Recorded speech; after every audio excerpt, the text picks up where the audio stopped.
Hello and welcome to Hanratty on Karate. I'm just going to continue with my little series of podcasts on summer camps, courses, gashakus, whatever you want to call them, where you meet some fantastic people, do some fantastic training and train with the best instructors all over the world. Now, as previously mentioned, Crystal Palace, which is still one of my favorites, unfortunately not running anymore due to Sensei Hanratty's passing, but one of the most fantastic camps ever. And we really enjoyed that down there with the national championships in the middle. And so after I'd moved to Canada, I started training down with Nishiyama as often as I could, which was actually quite often. And I attended all his La Jolla camps I went to from 1980 onwards. I think 81 was the first one. I got in Canada September 1980, so the first camp would have been the following June or July. They were week-long camps at the Moore College, right opposite the Torrey Pines golf course in La Jolla, and fantastic location. Probably the location did more to get people there than just a camp. And it was excellent. I mean, we got the best instructors from all over the world. I got to meet up with Sensei Hanratty again, and also Sensei Shirai, Kasei, Yamaguchi, anybody you could think of that was a name in the karate world was there. Also, we had quite a few lessons from Sensei Richard Kim. Richard Kim is a different style. He had his own group of followers. I don't want to say anything about Richard Kim because I thought he was a very good martial artist. He had very good philosophy, really good style, and he put things across in a fantastic way. And his assistant, a little guy called Robert Leong, was fantastic and used to teach the weapons classes in the afternoon, which kind of got me interested in weapons. And so much so that I actually won the Western Canadians championships in, I think, about 87 with the kata that he taught me. So I really got a lot from Richard Kim, but unfortunately I don't have an awful lot to say about his followers. It was almost cult-like. I think I may have mentioned before that when we had meals down in La Jolla, they had a great cafeteria with amazing food, tons of fresh fruit. Of course, it being California, you got the best food and the best fruit and everything else. So all of these guys, and they had the Bachuka Kai crest on, which kind of looked like a bumblebee. And so being a Scouts, we all nicknamed them the bumblebees. It wasn't derogatory, it was just what their crest looked like on the gi. But they'd all come in as a group and they'd go along, and usually they'd follow Sensei Richard Kim. And they'd all pick exactly what he picked to eat. And then they'd sit in a corner of the cafeteria, and the corner with Sensei Richard Kim sat at, the apex of the triangle, if you like. And then they'd all start eating. If Richard Kim was eating, they'd eat. If he put his fork down to speak, they'd all stop eating and put their forks down. And we noticed this within a couple of days. And, there was a couple of lads from Canada there, ex-Scousers as well. And even most of the Canadians noticed it. And you couldn't help but say things, It wasn't really derogatory. It was just, commenting on that kind of behaviour, which was pretty extreme compared to what we'd been through. I mean, we were always respectful of our instructors, but it never went so far as to ape their every movement, if you know what I mean. Anyway, apart from that, it was a fantastic camp. I learnt a lot. I went to every instructor's course that Nishiyama Sensei held at these camps, and really, really educational, really gave me, it really motivated me to dig into the history of karate and find out about different things. And in fact, when I did an interview with Sensei Nishiyama for Terry O'Neill's Fighting House, I think it was late 80s, early 90s, I got a lot of information from Nishiyama on the formation of the JKA, and Nishiyama's father actually wrote up the constitution of the JKA. He was a lawyer. And just how they put the instructor's course together and everything else. But through it all, despite being a fantastic technician, amazing how to analyze techniques and develop power from each technique, The unfortunate thing with Nishiyama is the politics that were involved. He had his own organisation, although he was part of the JKA, he had the ITKF, AAKF, I think it was at one time. But it was extremely political. He'd almost do anything to get people on his side and recruit more members to his way of thinking. And of course, his biggest enemy was WUCO at that time.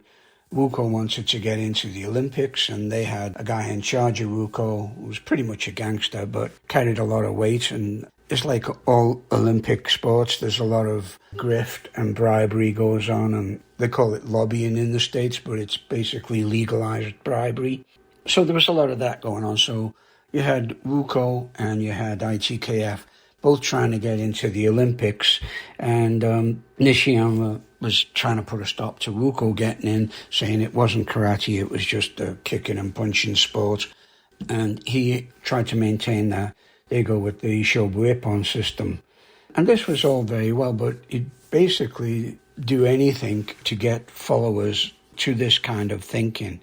And one of the things that got me, I think I mentioned in the last podcast, that I graded for my Yondan down there with my old mate Andy Holmes, who had known since England and since Liverpool, where he was a baby copper. But we graded for Yondan. We had a tough time because, as I say, people in Canada were getting a little bit cheesed off with us coming over as Brits and putting our different kind of training, which wasn't very, very different. Basically, we trained the way we were taught, which was tough. If you were from Liverpool, you were tough. If you're from any industrial city in England, you were tough. I'm not saying like the southern guys weren't tough. You just had to go to Marshall Street Dojo and you found out who was tough. You know, you had some fantastic fighters, but we all trained like crazy to get to that. We knew that karate wasn't just putting on a gi and going through a few basics twice a week. That didn't give you the mindset, if you like, to apply what you'd learned. And so when we went in, there was a little bit of acrimony and dissent about how we train. In fact, I had somebody come up to me once and say, "You guys train too hard. It's not fair." Well, that was a stupid thing to say to somebody like me. I mean, I trained twice a day, every day, as much as I could. I still held a full-time job, but I did. And even in England, I trained twice a day, every day. And then I taught a kids class on Sunday at the Triangle. So this was just the way I did it. I didn't think of any other way of doing it. If you want to get good, you got to go at it. But it didn't seem to go down with some of them. And I don't know where the envy came from, because nothing was stopping them doing that. Anyway, getting back to Nishiyama, the training was fantastic. I mean, you'd be up at 5:30 in the morning, down on the beach for a run. Now, La Jolla, of course, is at sea level, right on the beach. And coming from Calgary, we're about 4,000 feet up in the mountains, and we do our mountain camp at about 6,000 or 7,000 feet. And so it was like high altitude training. We didn't realize it at the time, but it was. And so when we come down to beach level, we had so much oxygen, we just had to burn it off. And I remember the morning runs. So you get Vern Vaden, super, super nice guy, used to organise the camps for Nishiyama. He'd start off the morning run and he'd split you into two groups. This is the USA team, and even then they have to say that they're better than everyone else. The USA team, they're going to start off the run, and then everybody else, you try and keep up. So I used to take 5 or 6 guys down there quite regular. And I remember I had a young Chris Walker, who was one of my students for 20 odd years. Really good lad. Did very well on the nationals and everything else. All my guys, they were fit as hell, because that's the way we trained. And we trained in the mountains, 5,000, 6,000 feet. And we lived in Calgary, which was 4,000 odd feet. So what we'd done is we started off with the back group, because we thought, oh, well, you know, the USA team are going to run ahead. And ended up that my guys took off.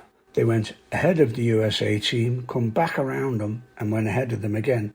And he did that twice, which really cheesed them off. But anyway, just a little fun thing. We could do the training all day long. It wasn't that hard, because, as I say, when we were at Crystal Palace, it was always our philosophy in the Triangle that you trained to go to Crystal Palace so that you get the most benefit from being able to train the whole week without any injuries or blisters or what. And I put the same thing across to my lads when I took them down to La Jolla. And they went through it. They were able to train every day, train as hard as anyone else, if not harder. But as I say, politics has a way of rearing its ugly head, and a few things cheese me off.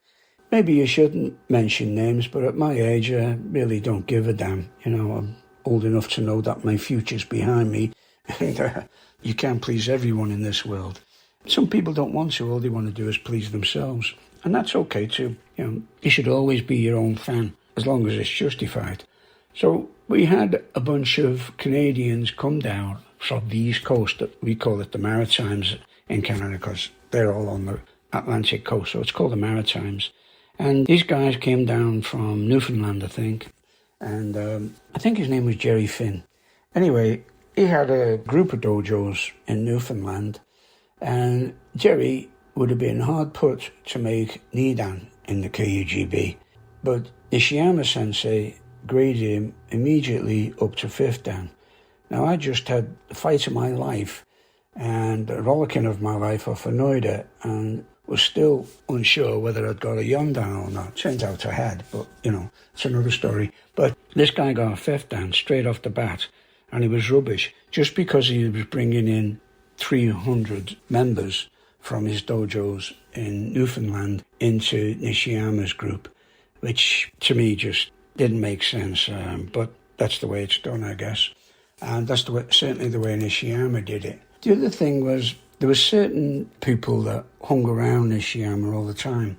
Another guy from Canada, this guy from Western Canada, extremely political, not so much good in the karate. I mean, I'd showed up at his club once and he walked out because he just didn't want to train while I was in the club. His name's Rick Jorgensen.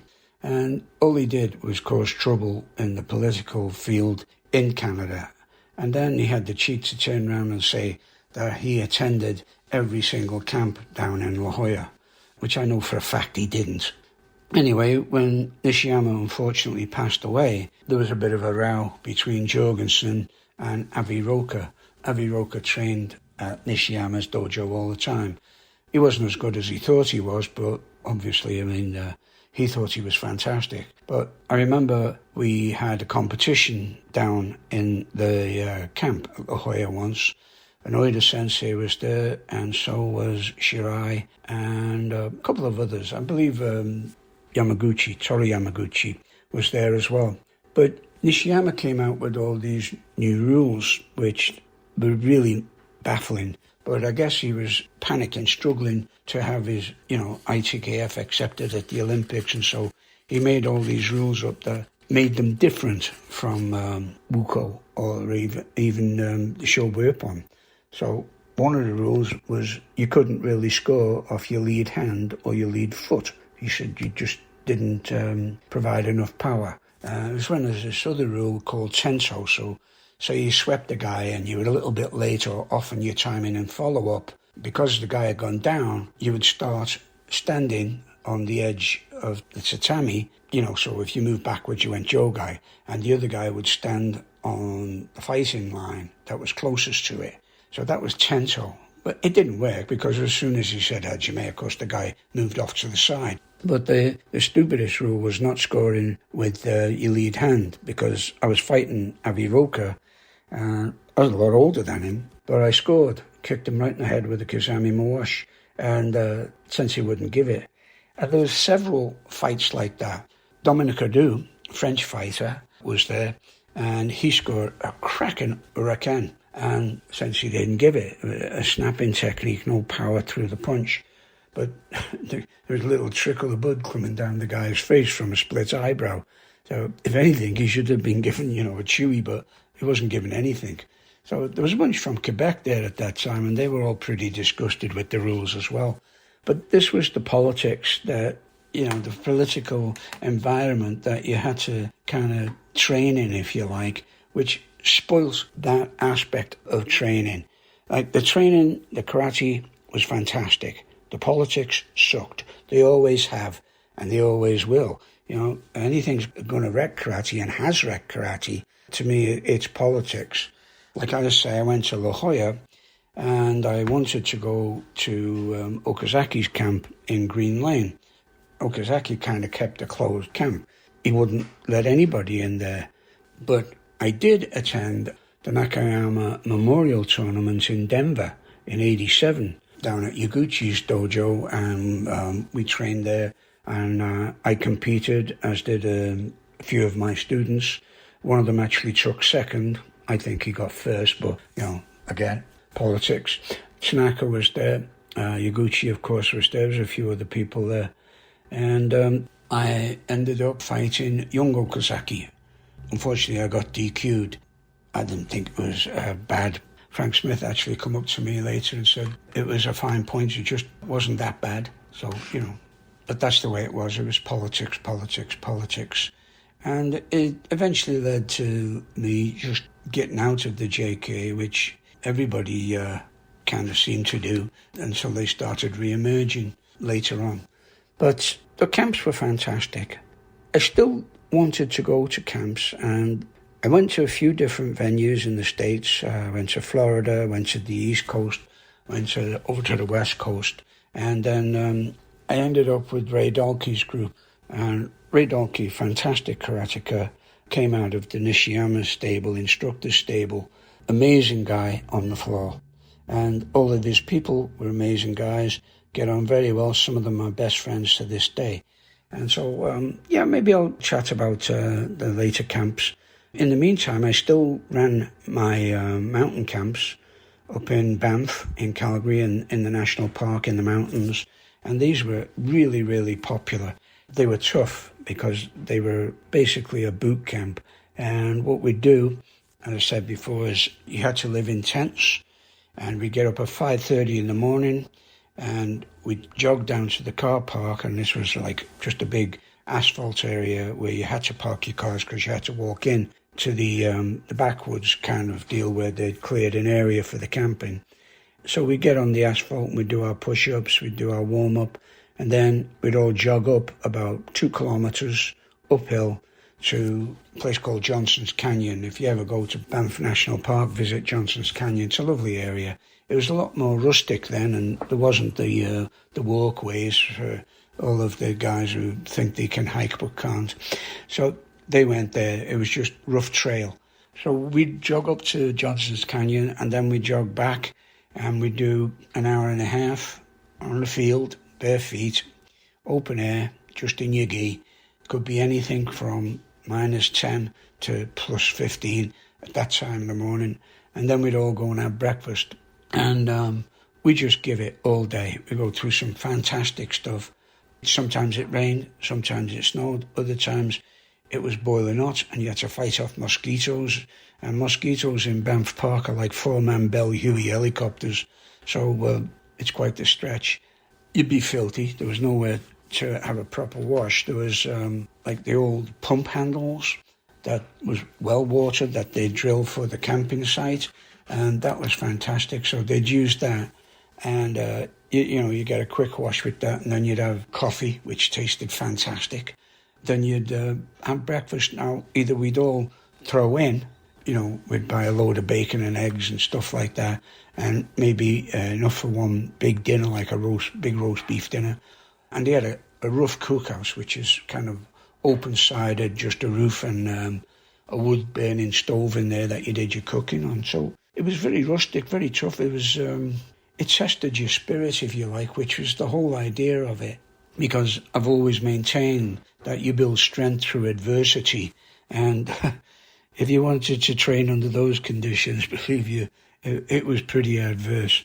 But the motivation was there to do well, to do your techniques as well as you could in an adverse situation, being taken out of your comfort zone, so to speak, and still managing to train hard, train well, and everything else, So those camps were great, and I really missed them. I did them for 25 years, and often we'd finish up our camp in a mountain lake. Everybody would wade into the lake, which, if you know mountain lakes, they're bloody freezing, as the glacier fed most of them. So we'd finish up there. I remember one year we were all out on the road doing the morning run, and a bus comes past, stops, and then backs up, and they're all watching. And we're just going through basics and stuff like that on the road. And then they all got out and they all started clapping and realised it was a Japanese tour bus. But they were all clapping away, and I was kind of made up with that. It was a fun day. So after those camps, we'd all head into Banff to the hot springs and clean up as much as you could before you drove home. The other thing that was a badge of honour was turning up for training after the camp, right? You didn't get no recovery time. If you didn't show up for training after that camp, you got the mickey taken out of you, something wicked. But that's the way it was. Anyway, so a couple of other camps that are really notable, and I'll bring up in the next episode. We're down in California, and really enjoyable. And I've been very fortunate in that I started off my karate journey with a fantastic club and fantastic people, instructors, and I was lucky enough that I kept going with them all the way through. Even when I changed countries, I managed to keep up with a good karate instructor, and it's just made my life what it is. Karate is the vehicle that I've used to get me through my life, and it's been fantastic, and it still is. Still teaching twice a week whenever I can, and I'll probably keep doing that until I drop off. Anyway, have a great day, and if you've got any questions, queries, comments, and I like the fact that some people have got back to me about the memories from Crystal Palace and, how good it was and what memories it brought back to them. So that's good. I like that. Give me the feedback if you've got it. Take care.